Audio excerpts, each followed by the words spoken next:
Let's talk about Your Lie in April, an anime series that came out in 2014 that ran for a total of 22 episodes.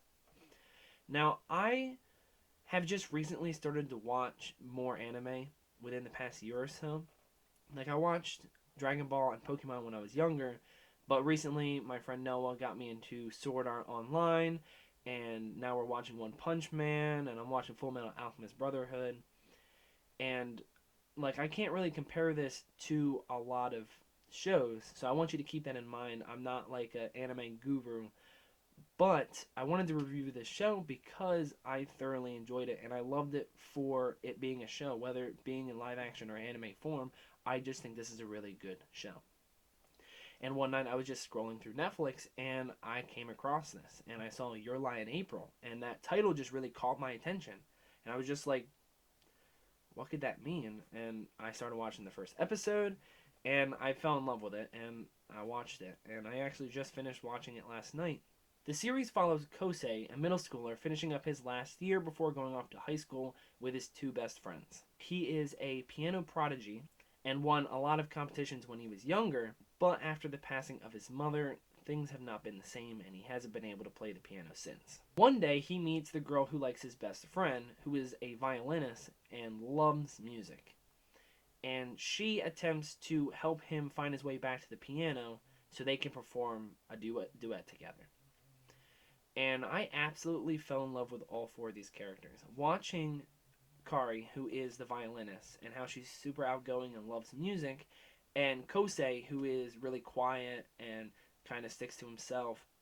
Watching both of those opposite sides of the spectrum, like, find that connection of music and their love for music together, and being able to interact with one another.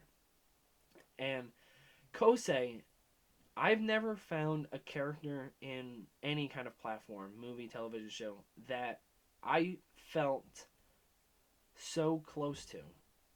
I've never found a character so relatable to me personally until I watched this show. Kosei is someone who stays to himself. He doesn't really talk too much. He never knows what to say. He's not good with new people. And whenever he's with the group, he's kind of just in the back. He doesn't really add too much. He's kind of just listening. And that's really me, 100%. I do all those things, and it's been something I've been struggling with for a long time. I can't really relate to being a piano prodigy and being amazing at music, but like, I played an instrument when I was a kid, and I love music, so I just loved watching this character interact because it was like me being on a show interacting with these characters, and I loved it, and I loved watching him grow and develop. A big part of the show is music. And I think people who love anime, or people who love music, or people who love both, this show is definitely good, is for you, because music is what this whole show is about. And I loved the soundtrack. It was absolutely beautiful. And I loved listening to them play on the violin and the piano.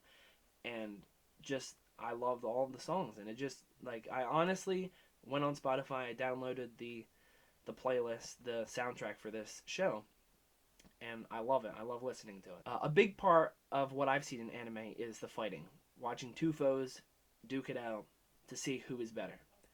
And this show doesn't really have that, but it manages to keep that excitement, that thrilling part of those shows in this by having the people um, compete in competitions, going one by one or together, playing against one another, and watching these rivalries duke it out, trying to find out who's the best. And I mean, it's not for everybody, but I thoroughly enjoyed that, and I really was impressed the way that they kept that excitement in this show, because I really enjoyed all of those moments. Now, there are a lot of competitions that happen in the show, so it might feel a little repetitive, but the show is only 22 episodes, so it can't really feel that repetitive.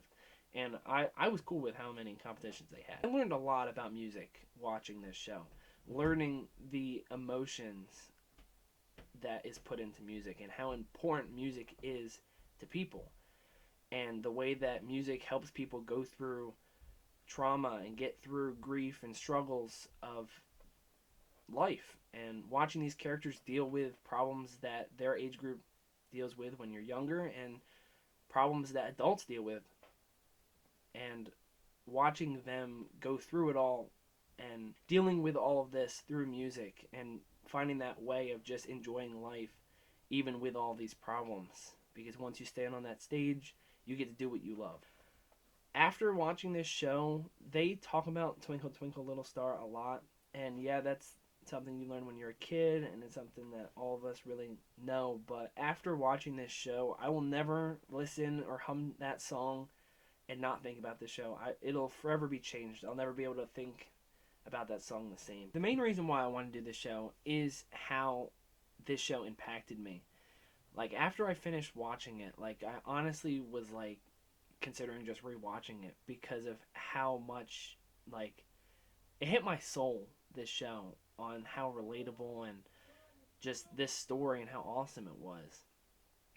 And I really just want to share that with you guys. And I think it's definitely worth giving the shot. Because of the themes of friendships and rivalries and the beauty and the power of music and how important it is to everyone's lives and how people can relate to using music to deal with struggles and life problems. And really just this show wants you to know that you should do what you love no matter the problems or what is holding you back. You should do what you love because you're only on this earth once, and you should do it, and you should make it a happy life. Because you should really cherish everything that is around you and what you have right now, because you never know what's going to happen, and it can all end, it can be all taken away from you.